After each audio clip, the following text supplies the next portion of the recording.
Amém, amém. Que a graça e a paz do nosso Senhor e Salvador Jesus Cristo continue reinando em cada coração. Quero dar as boas-vindas mais uma vez àquelas pessoas que nos visitam, não pela primeira vez, mas já estiveram aqui outras vezes, e dizer que você sempre será bem-vindo a esta casa. E aqueles que já são membros de uma igreja, ou melhor, que estão à procura de uma igreja, dizer a você que se você não tem um lar espiritual, faça desta casa o teu lar espiritual. Teremos o imenso prazer em estarmos recebendo você e a sua família. Queridos, vamos abrir nossas Bíblias. Abra a sua Bíblia no livro de Jó. Livro de Jó, capítulo 1, versículo 1 e 2. Jó, capítulo 1, versículo 1 e 2. Nos diz assim a palavra do Senhor. Na terra de Uz havia um homem chamado Jó. Era homem íntegro e justo, temia a Deus e evitava fazer o mal. Tinha ele 7 filhos e 3 filhas. Oremos. Pai querido, aqui estamos mais uma vez diante da Tua palavra e que possamos aplicar, contextualizar, ó Senhor Deus, a Tua palavra em nossas vidas. Continue abençoando a cada família aqui representada, a cada família que encontra-se aqui nesta noite. Aqueles nossos que aqui não estão, ó Senhor Deus, que Tu possas guardá-los onde quer que eles estejam, ó Senhor. Seja o filho, seja o esposo, seja a esposa, guarde e proteja-os em Teu nome. Nós Te agradecemos e Te suplicamos em o nome por amor de Cristo Jesus, que ainda, mais uma vez, tome o Teu servo em Tuas mãos e me ajude e tenha misericórdia de mim. E em nome por amor de Cristo Jesus, que eu Te agradeço, Te peço, amém e amém, Senhor. Esse livro, aliás, antes de nós entrarmos diretamente no assunto, nós vamos pensar nesta noite sobre o seguinte tema: a família que Deus planejou. A família que Deus planejou. Qual foi a família? Que tipo de família que Deus planejou? Nós sabemos perfeitamente, Ele é sabedor também, que não existe família perfeita na face da terra. Não existe. Isso é um sonho, uma utopia. Uma família perfeita na face da terra. Mas Ele planejou uma família que estivesse debaixo dos cuidados dEle, da orientação dEle. E que buscássemos, que todas as famílias buscassem aquilo que Ele deseja para cada um de nós. Que são bênçãos, proteção ou proteções, também orientações, e mostrar o caminho por onde nós devemos e precisamos trilhar. Existe, dentro desses 42 capítulos, que é composto o livro de Jó, é uma história belíssima.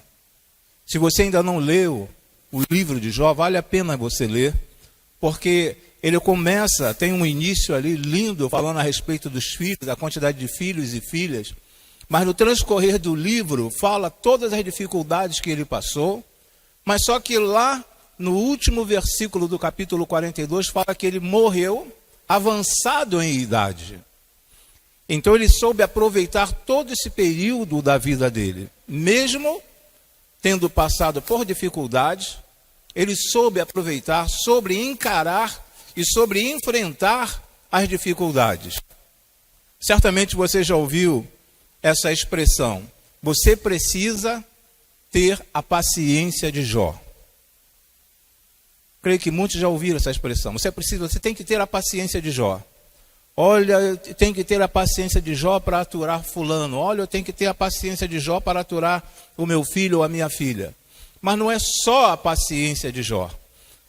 Não apenas por sua paciência, mas também pelo seu jeito de ser pai. Eu penso que Jó devia ser lembrado. Pelo jeito dele de ser pai, ele deveria ser lembrado. Ser lembrado não apenas pelo que está escrito aqui, mas pelo os tipos de ensinamento que ele passa para cada um de nós. Então, dentro desse slide nos diz, não apenas por sua paciência, a paciência de Jó, mas também pelo seu jeito de ser pai. que cada um de nós temos um jeito de ser pai. Mas será que nós somos pais segundo o coração de Deus? Então Jó, eu penso que ele deveria ser lembrado também pela sua maneira de conduzir a sua família, pela maneira dele enfrentar as dificuldades. A família era importante para Jó, por isso que em seu papel de pai, de marido, ele zelava para que sua família estivesse bem. Ele fazia de tudo para que a sua família estivesse bem. Mesmo passando, mais uma vez, mencionando, mesmo passando por tantas dificuldades, mas ele fazia de tudo para que a sua família estivesse bem. A Bíblia nos relata, a Bíblia nos fala que todos os aniversários dos filhos, lá estava Jó. Ele reunia todos e comemorava o aniversário daqueles. E apresentava sacrifícios ao Senhor Deus, antes mesmo que os filhos dele viessem a pecar. Olha a preocupação daquele homem. Uma preocupação muito grande. Então essa palavra é para ajudar você a ter a sua família realmente boa e feliz.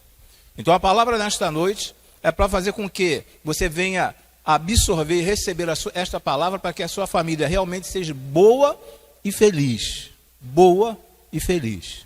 Quantas famílias evangélicas que nós conhecemos, que estão passando por grandes dificuldades. Grande dificuldade no relacionamento conjugal, dificuldade no relacionamento com os filhos, dificuldade com os outros parentes. Quantas dificuldades nós conhecemos.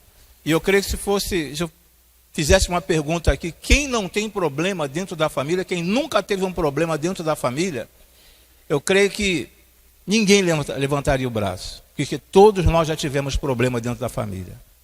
Todos nós. Isso é, se não temos, se não está acontecendo. Se não está acontecendo, acontecerá. Mas se vier a ocorrer, você tem que estar preparado, precisamos estar preparados para enfrentar essas dificuldades. Mas como que eu posso enfrentar essas dificuldades? Eu quero apresentar aos irmãos nessa noite pelo menos 4 situações que nos vai servir como um parâmetro para nós enfrentarmos essas dificuldades, como precisamos nos portar diante das dificuldades. A primeira nos diz assim: e para isso você precisa a semelhança de Jó, ser uma pessoa de confiança. Jó era uma pessoa de confiança, conforme nós lemos, principalmente aí no versículo de número 2. Havia um homem na terra de Uz, cujo nome era Jó, e este homem era sincero, reto e temente a Deus, e desviava-se do mal. Sou cristão, sou um servo do Senhor, mas eu posso ter meus cambalachos por fora, nos negócios, em algumas outras áreas, mas eu sou um servo do Senhor, porque Deus é um Deus misericordioso, um Deus galardoador, então eu posso fazer. Mas não funciona desse jeito, não é assim que Deus espera que a sua família viva, que você, como chefe da família, ou como aquela que é a ajudadora dentro de uma casa, viva. Então, dentro desse livro, principalmente falando a respeito de Jó, eu não quero me ater apenas a Jó, mas você que é mãe também, e de repente tem uma responsabilidade sobre os netos também, que essa palavra chegue também ao teu coração, e você pegue essa palavra e contextualize e traga para a sua vida e para a sua família. Havia um homem na terra de Uz, cujo nome era Jó. Este homem era sincero. Será que todos nós temos sido sinceros em todas as coisas? Sinceridade nos negócios, sinceridade na palavra, sinceridade no trato, sinceridade lá naquele setor de trabalho. A Bíblia diz que ele também era reto e temente a Deus, procurava desviar-se do mal. Eu vejo que o mal está vindo ali, mas eu não procuro me desviar dele. Qual é a tendência de cada um de nós quando escuta uns estampidos aí de uma bala? É se abaixar e se proteger. Abaixar e se proteger. Você não sabe de onde está vindo a bala. Aquele barulho de tiro que você ouviu, você não sabe de onde está vindo. Então você procura se desviar, se abaixar e se esconder em algum lugar. De repente, não está na tua direção, a pessoa está atirando para outro lugar. Mas a palavra nos fala em relação a isso, desviar do mal. Se aquela bala vem na sua direção, você se escondendo, aquela bala vai passar direto, não vai bater, não vai te atingir. Então, Jó, ele agia desta forma aqui, desviava-se do mal. E quantos de nós sabemos o que é mal, o que é ruim, o que desagrada o Senhor Deus, mas não procuramos nos desviar dessa situação? Quantas pessoas? Estou falando a nível de cristãos. De cristãos. Sabemos o que é errado, mas somos tementes a Deus, mas muitos não se desviam do mal. O mal chega e ele é quase que bem recebido, porque eu não me importo porque ele chegou, e continuo convivendo com aquela situação. Dentro desse outro slide nos diz ainda o seguinte: verifique se você tem sido um marido de confiança, um pai de confiança, um filho que diz aonde vai e a que horas você volta. E cumpre. Que tipo de pai você tem sido? Que tipo de mãe você tem sido? Que tipo de filho você tem sido?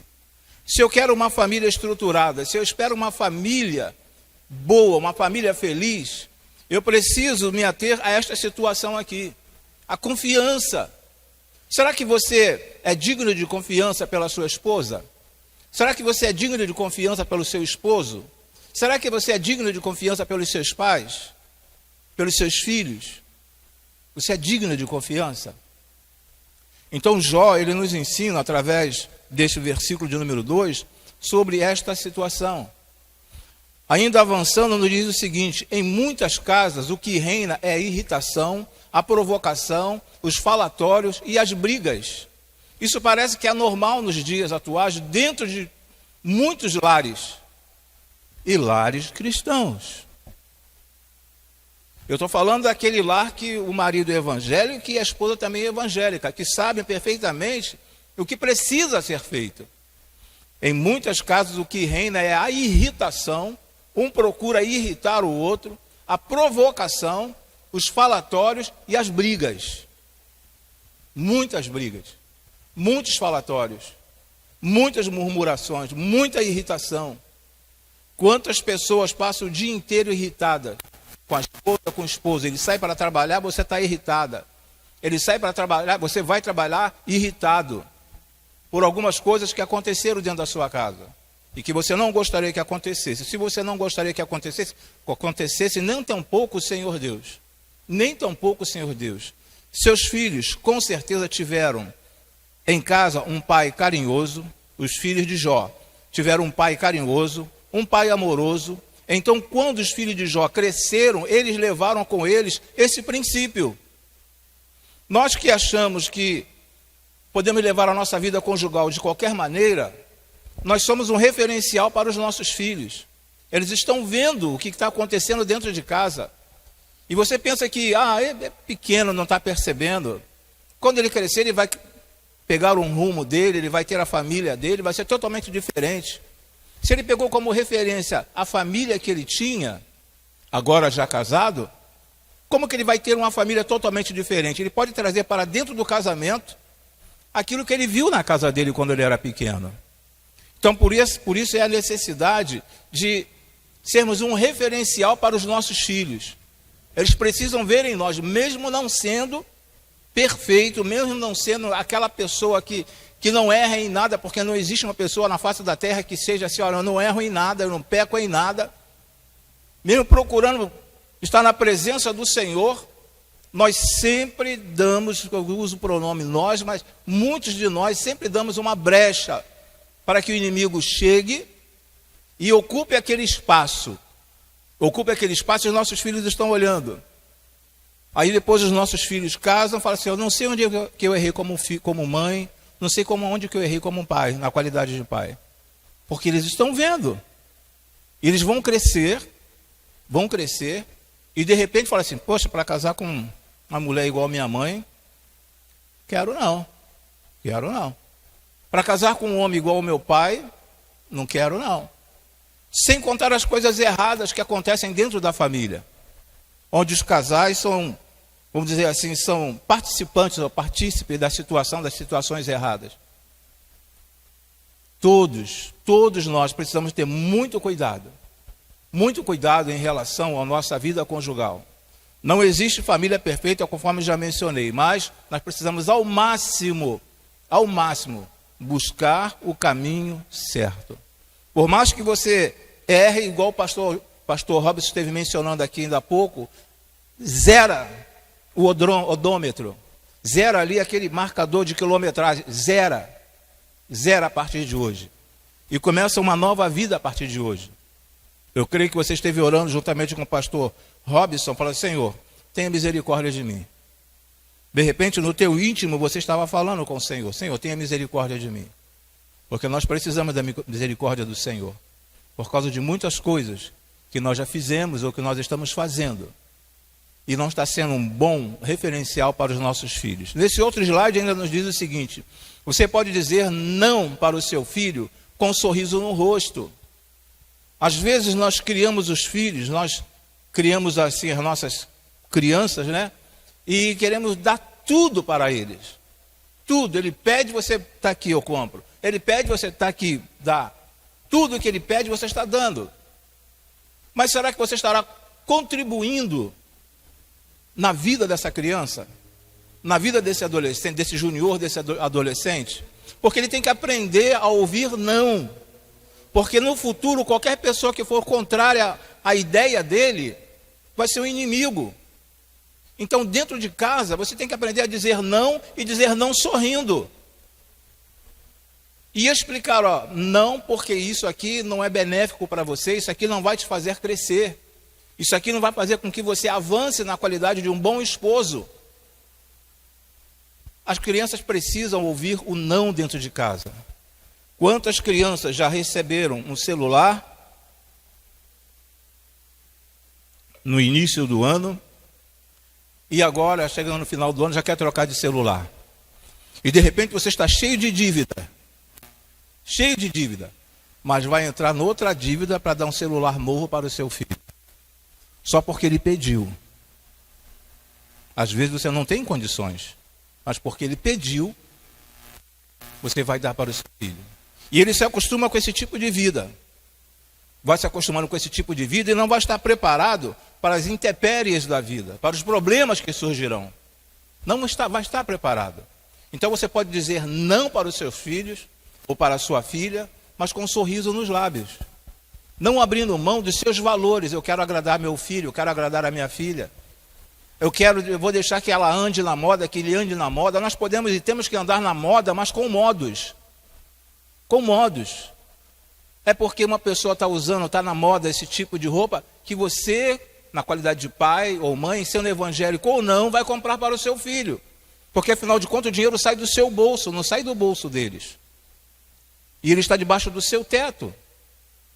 Então veja a nossa responsabilidade na qualidade de pai. E os filhos de Jó, eles aprenderam muito com o pai. Aprenderam muito.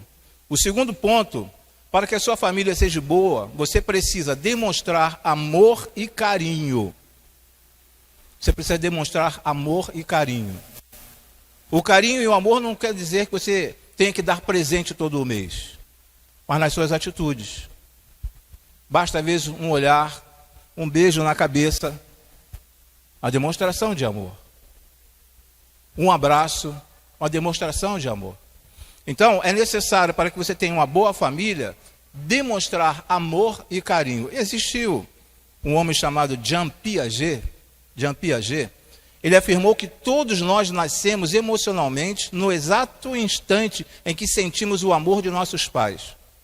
Na gestação, na sua gestação, você que foi mãe, né, que é mãe, mas gerou uma criança, no momento daquela concepção, no momento da gestação, a criança já sabe se está sendo amada ou rejeitada. Então Piaget, ele defende essa ideia. Piaget afirmou que todos nós nascemos emocionalmente no exato instante em que sentimos o amor de nossos pais. Eu conheço um pastor que ele falava que quando a esposa dele estava grávida, que os filhos dele, foi um milagre de Deus, que o médico falou que ela não poderia ter filhos. Pastor Jorge Belídio, a esposa dele não tinha condições de ter filhos. Ele disse que, de tanto orar, o Senhor permitiu que ele tivesse filhos. Filho e filha. E aí ele falava que quando a esposa estava grávida, ele chegava assim na barriga da esposa e falava assim, Jesus te ama e o papai também. Jesus te ama e papai também. Para muitos pode parecer assim uma coisa assim desconexa, uma coisa boba. Mas a criança, ela sente, ela começa a desenvolver aquele sentimento desde o ventre materno. E ela nasce, vai crescendo, e nós precisamos continuar demonstrando este amor por ela. Toda criança que é rejeitada pelos pais, mesmo no ventre, ainda no ventre, quando elas nascem pessoas que com o tempo serão pessoas revoltadas consigo mesmo e também com as outras pessoas, aquelas pessoas que o cercam. Em terceiro, estou sendo bem rápido, em terceiro lugar, para que a sua família seja boa, você deve cultivar honestidade moral. Cultivar honestidade moral. Como que está a sua moral dentro de casa? A sua honestidade dentro de casa? Como que está a sua honestidade? Que tipo de pai é você? Na parte no que diz de moral, na parte que diz honestidade. Que tipo de pai somos nós? Temos sido? Será que os nossos filhos têm visto os gatos lá no ar-condicionado? Será que os nossos filhos têm visto o gato lá na água, apesar de que gato não gosta de água, né? Mas aquele gato na água, eles têm acompanhado isso, e eles vão crescendo vendo isso aí. Meu pai fazia, então por que eu não posso fazer? Se meu pai faz, eu também posso fazer perfeitamente. Então, eu preciso cultivar honestidade. Cultivar honestidade. Você que está namorando, você que está noivo, você que vai casar, desde esse momento já cultive essa honestidade. Vai para dentro do casamento com essa honestidade, com a moral elevada, para que quando seus filhos nascerem, eles possam com o tempo dizer assim, ó, meu pai era uma pessoa íntegra. Meu pai era uma pessoa íntegra. Eu louvo, não é bom assim tecer comentários próprios, mas eu louvo a Deus pela vida do meu pai. Meu pai já é falecido, mas que exemplo aquele homem deixou? Minha esposa, que sabe conhecer o meu pai, que exemplo que aquele homem deixou. E às vezes quando eu falo que eu choro quando assisto aquele filme, Os Dois Filhos de Francisco, eu não posso assistir aquele filme porque eu estou sempre chorando, porque eu lembro do meu pai. Lembro do meu pai. Minha mãe também era perfeita que eu digo entre aspas. Minha mãe também era uma pessoa ótima, excelente. Mas meu pai deixou um legado muito grande na minha vida. Muito grande. Então os nossos filhos, eles querem receber essa herança também de nós. De honestidade. De honestidade. Caminhando, a Bíblia diz que ele era um homem bom e honesto, que obedecia a Deus e procurava não fazer nada que fosse errado. Não procurava fazer nada que fosse errado. Porque os filhos estão vendo, irmãos. Os filhos estão vendo. Podem ter 5 anos de idade, 6 anos de idade, mas eles estão vendo, não adianta, eles estão vendo. E conseguem guardar essas informações, tudo que eles estão vendo está sendo armazenado. E não tem como deletar. Não tem como deletar isso da mente deles. Porque eles vão crescer, mesmo que você acerte a sua vida com Deus, mas eles sempre irão lembrar, olha, eu lembro que meu pai fez isso de errado. Eu lembro que meu pai fazia isso de errado. Eles sempre irão lembrar. Por isso que é muito bom termos o cuidado no lidar com a palavra e com o Senhor da palavra e com a pessoa que o Senhor colocou ao nosso lado também. Com a família que nós constituímos. Às vezes quando nós falamos em família, pastor Robson falou sobre família aqui, achamos que é algo assim banal, algo hoje em dia a família está sendo assim bem deteriorada, a banalização da família tem sido incrível, mas Deus ainda preza pelas famílias, Deus ainda ama as famílias, Deus ainda quer investir nas famílias. Através de nós, outras famílias terão condições de serem abençoadas também, dependendo da nossa família.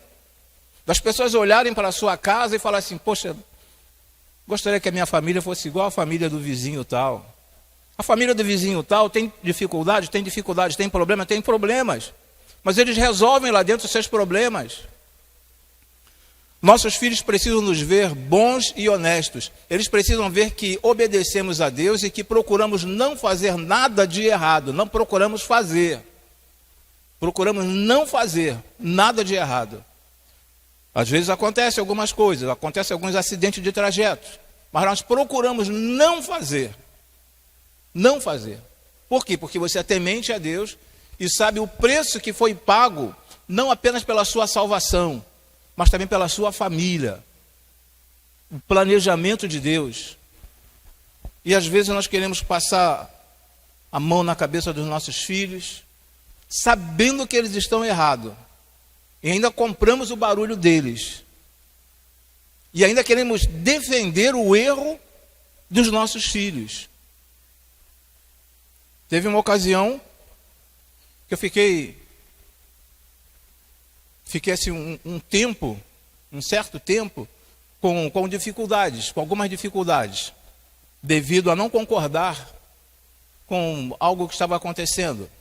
Então tive algumas dificuldades. Mas por quê? Porque eu não concordava, porque aquilo ali não estava dentro da palavra de Deus.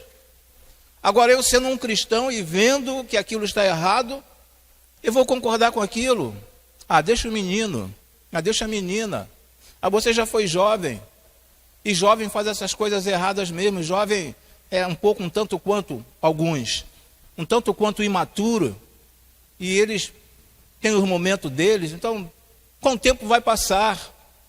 Mas se você não faz por onde ser um exemplo, como que essas coisas irão passar? Eles se enveredam por alguns caminhos porque às vezes recebem apoio nosso, na qualidade de pais que somos. Se eles recebem apoio dentro da própria casa, se eles recebem apoio dos pais, sociedade para ele é que vai embora, vai para o espaço. Ele não vai se importar com a sociedade. Porque se os pais acoitam, os pais aceitam o que ele está fazendo de errado, para que vou me importar com a sociedade? Vou continuar no tipo de vida que eu estou levando. Afinal de contas, meu bolso está sendo cheio de dinheiro, eu estou enchendo meu bolso de dinheiro. Então vou deixar, melhor ver meu filho nessa situação de que está desempregado. Mas que está errado, está errado. Nós precisamos falar para os nossos filhos, isso aí está errado. Olhe para o seu pai, olhe para a minha vida. Nós ensinamos você desse jeito, nesse caminho, nós não ensinamos vocês nesse caminho. Caminhando, uma visita na casa de Jó, poderíamos abrir os armários, debaixo da pia, e constatar a falta de cachaça estocada e também de garrafão de vinho. Está chegando o Natal aí.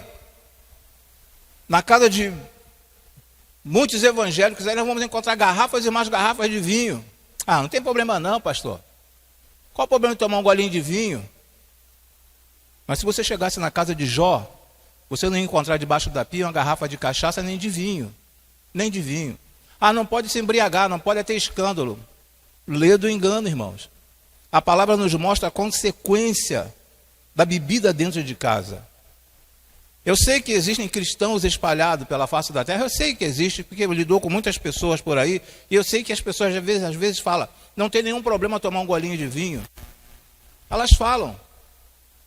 Mas se você chegasse na casa de Jó, você não ia encontrar, porque isso desagrada ao Senhor Deus. Eu estou falando de um lar onde ambos são evangélicos. Quando o esposo ou a esposa, um dos dois não é evangélico, é diferente. Mas sendo ambos assim evangélicos, como que eu vou encontrar uma garrafa de vinho, garrafa de cerveja dentro da geladeira quando abrir? Chega lá um amigo seu da igreja, um irmão da igreja que tem essa intimidade, vai na sua geladeira, abre, quando abre, encontra uma lata de cerveja. E aí? Qual a desculpa que você vai dar? Se você não está com visita em casa, se você não está com nenhum parente morando dentro da sua casa, qual a desculpa que você vai dar? É você que está tomando um goró. Olha o exemplo também para os seus filhos que são evangélicos. Se o meu pai bebe, eu também posso beber. Se meu pai tem mais tempo de vida cristã do que eu, e ele bebe, eu também posso beber. Porque é uma coisa hereditária. O mal é hereditário também, irmãos. Vai passando de geração para geração. Aí vem os netos ver o avô bebendo, o pai bebendo, o neto vai assim, quando chegar a uma certa idade eu vou beber também. Agora eu não posso beber, mas quando eu crescer eu vou beber também. Vou beber também. Então nós somos um referencial, e Jó era um referencial para os filhos dele. Se fôssemos em visita à casa de Jó, vamos contextualizar a situação. Se nós fôssemos em visita na casa de Jó, nós não iríamos encontrar a televisão sintonizada nessas novelas pornográficas. E quantos cristãos falam assim, está na hora da novela, deixa eu ir embora. São novelas que não traz crescimento nenhum para você e nem para os seus filhos. E quantas pessoas são ligadinhas ali naquela emissora, quantas pessoas são ligadinhas naquela novela. E é uma novela de promiscuidade, novela que não traz crescimento algum, só destruição da família. Mas eu sou crente há 20 anos, mas eu sou crente, sou cristã há 30 anos. É cristão, mas está com aquela porcaria ligada na porcaria daquela novela. Qual o exemplo? Qual o exemplo que eu vou passar para o meu filho? Vou passar para a minha filha? Ia falar um assunto aqui, mas até é bom não falar, porque pode gerar polêmica. Mas evite essas porcarias entrarem na sua casa. Evite essas porcarias entrarem na sua casa. Quer ver não é fazendo propaganda, mas se você não quer que essas porcarias entrem na sua casa, nesse período de Copa do Mundo, assista na Cazé TV. Cazé TV traz na íntegra o futebol. Todos os jogos da Copa. Aí aquela porcaria não vai entrar na sua casa. Lixo não vai entrar na sua casa. Porque esse lixo não traz crescimento para a sua família. Esse lixo quer que a sua família seja destruída. Quer acabar com as famílias. Basta você prestar atenção em todo o conteúdo que as emissoras querem nos apresentar, quer colocar dentro das nossas casas. Se você chegasse na casa de Jó, você não iria encontrar Jó assistindo esses tipos de novela que tem por aí. Essas novelas bíblicas, você assiste, porque tem ali um cunho, né, um cunho evangélico, tem algumas fantasias, né, tem alguns enxertos, mas não é aquela aberração que querem colocar dentro das nossas famílias. Transformar as nossas famílias, acabar com a nossa família. Então, se você chegasse na casa de Jó, você não ia encontrar a esposa dele assistindo a televisão, assistindo aquela novela nojenta, ele assistindo aquela novela nojenta, ou aquele filme nojento, os filhos dele assistindo aquela porcariada toda, não ia encontrar, porque a Bíblia diz que ele era um homem justo, reto e temente a Deus. E quem é temente a Deus, não se liga nessas porcarias. Quem é temente a Deus. Agora, quem não é temente a Deus, irmãos, pode mandar para dentro da minha casa. Não é temente a Deus. É aí por isso que o casamento está do jeito que está. E depois quer reclamar. Por isso que o casamento está do jeito que está e ainda quer reclamar. Então, o que eu preciso fazer? Se eu quero algo edificante para a minha vida, eu devo buscar alguma coisa edificante. Eu devo buscar algo edificante. Quantas famílias você deve conhecer que está enveredada nessa situação? E pode observar, todas as famílias que estão ligadas nessas porcarias que apresentam para nós, que colocam dentro das nossas casas, observem essas famílias. Como estão essas famílias? É só fazer uma observação. Não é julgamento.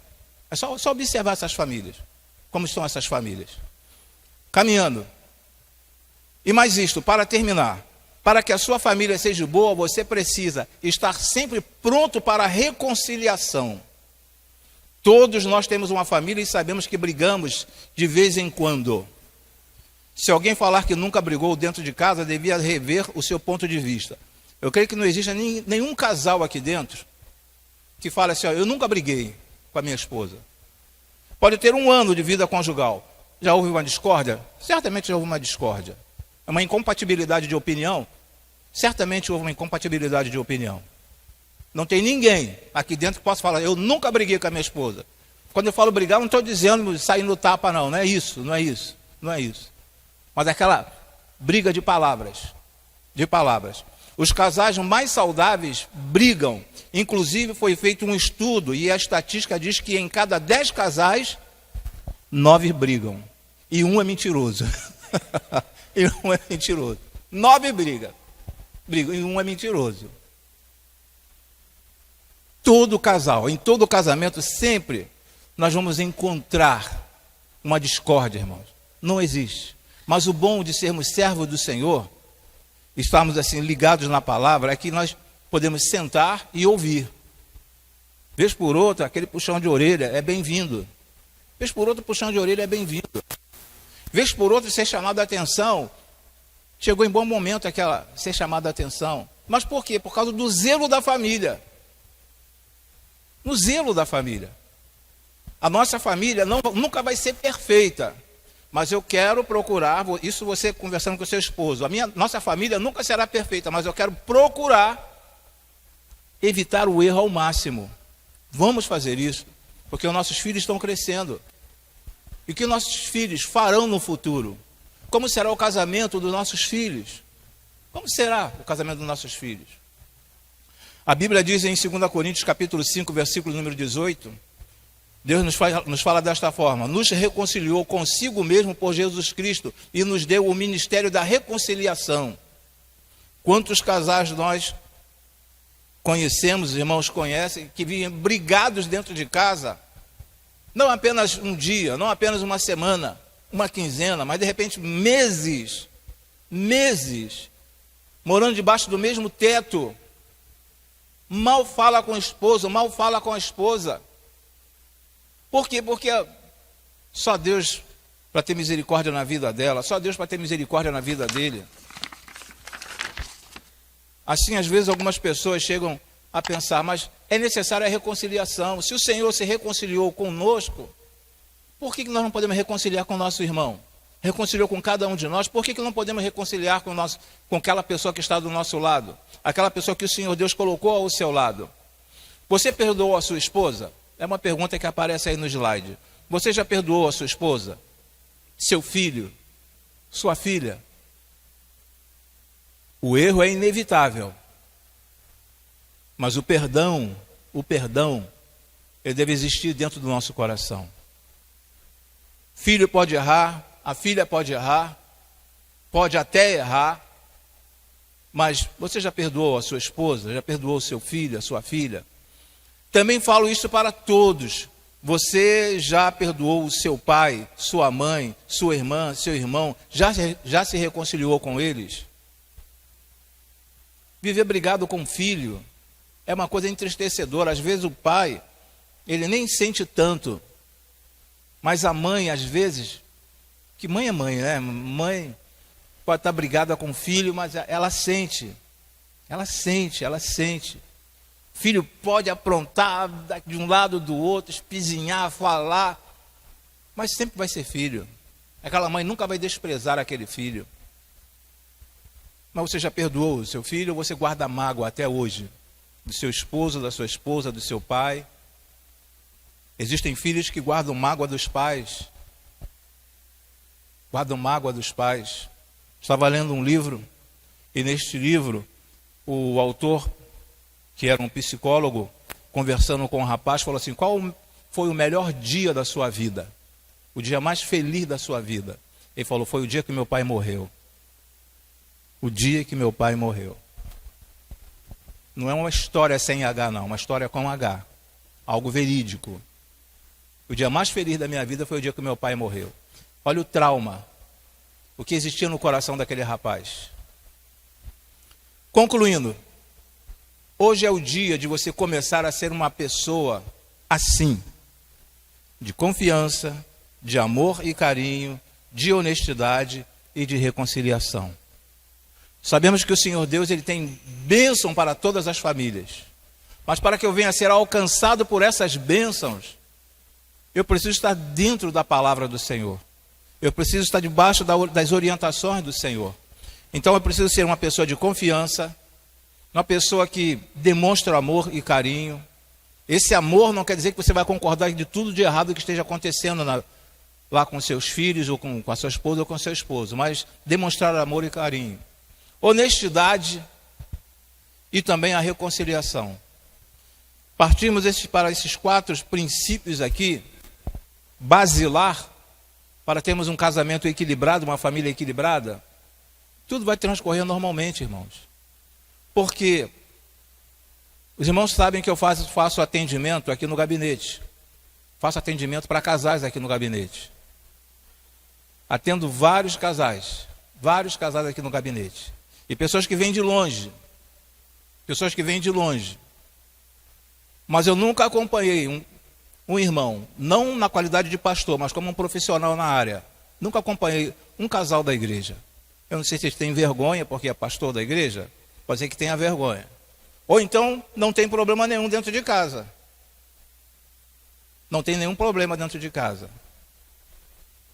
Mas sempre tem casais aqui. Se vocês olharem na minha agenda, já para o ano que vem, já tem casais para serem atendidos aqui no gabinete. Porque está difícil.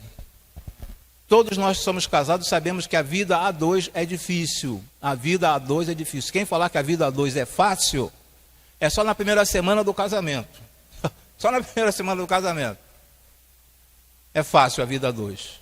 Mas na medida que o tempo vai passando, a vida a dois é muito difícil, mas não é impossível de ser colocado dentro do parâmetro de Deus. Que o Senhor continue nos abençoando. Eu sei que nesta noite eu não trouxe aquela palavra que você gostaria de ouvir. Você, o Senhor tem bênçãos para a tua família, você é um vencedor em nome de Jesus. Nós sabemos que eu sei que você é um vencedor em nome de Jesus. Eu sei que Deus tem promessas para a tua vida. Mas nós precisamos também ouvirmos algumas verdades. Verdades que às vezes passam desapercebidas. E às vezes também é perceptível, mas eu finjo que eu não vejo. Então, a partir de hoje, fazer igual o pastor estava mencionando, zera e procura ter uma vida totalmente diferente. Uma vida familiar, uma vida conjugal, totalmente diferente. Vamos orar, agradecendo ao Senhor por mais este dia, agradecendo ao Senhor por mais este culto da família, que tanto bem tem feito a cada um de nós. Mas nem todas as pessoas aproveitam o culto da família. Não valorizam o culto da família. Precisamos valorizar mais, cada vez mais. Pai, em nome e por amor de Cristo Jesus, temos passado, ó Senhor Deus, conforme o hino nos fala, temos por lutas passado, ó Senhor, umas terríveis, cruéis, mas o Senhor tem livrado delas seus servos fiéis. Senhor, nós queremos te pedir em nome e por amor de Cristo Jesus, nos ajude, ó Senhor Deus, naquele momento conflituoso dentro dos nossos lares, ó Senhor Deus. Que possamos entender, ó Senhor Deus, e aceitar as repreensões, ó Senhor Deus, vindo tanto da esposa quanto do esposo, ó Senhor Deus. Vindo tanto dos filhos quanto dos pais, ó Senhor Deus. Que possamos entender e aceitar, ó Senhor Deus. Que nunca sejamos dono da verdade, ó Senhor Deus. Mas pessoas, sim, preparadas para ouvir a Tua palavra e ouvirmos também aquilo que é edificante para as nossas vidas. Eu quero te pedir em um nome, por amor de Cristo Jesus, que as Tuas mãos continuem, ó Senhor Deus, estendida sobre cada lar aqui representado nesta noite, cada família aqui representada nesta noite, ó Senhor Deus. Continue guardando, continue abençoando, continue protegendo, ó Senhor Deus. Continue dando discernimento, ó Senhor Deus, a cada um de nós. Porque nós precisamos, ó Senhor. Porque existe uma batalha muito grande, uma batalha espiritual enorme, ó Senhor Deus, sobre as famílias. Mas quando Tu estás ao nosso lado, tudo é diferente, ó Senhor Deus. E nós cremos que não estamos sozinhos, ó Senhor Deus. Temos a Tua presença em nossas vidas, ó Senhor, através do Espírito Santo de Deus. Muito obrigado, ó Senhor. E agora dê uma semana super, hiper abençoada a cada um dos Teus filhos. Que amanhã, sendo um novo dia, ó Senhor Deus, sendo o segundo dia da semana, eles já possam experimentar as Tuas bênçãos na vida deles, ó Senhor Deus. Cumprindo-se as Tuas promessas na vida de cada um deles, ó Senhor. E agora que o amor de Deus Pai, e a graça salvadora do nosso Senhor e Salvador Jesus Cristo, e as doces consolações do Espírito Santo de Deus, estejam com todo Israel espiritual espalhado pela face da terra, agora e para todo sempre. Amém e amém, Senhor. Que o Senhor vos abençoe e vos guarde, e faça com que o rosto dele resplandeça sobre cada um de vós, e lhe dê a paz. Vão em paz, em nome de Jesus.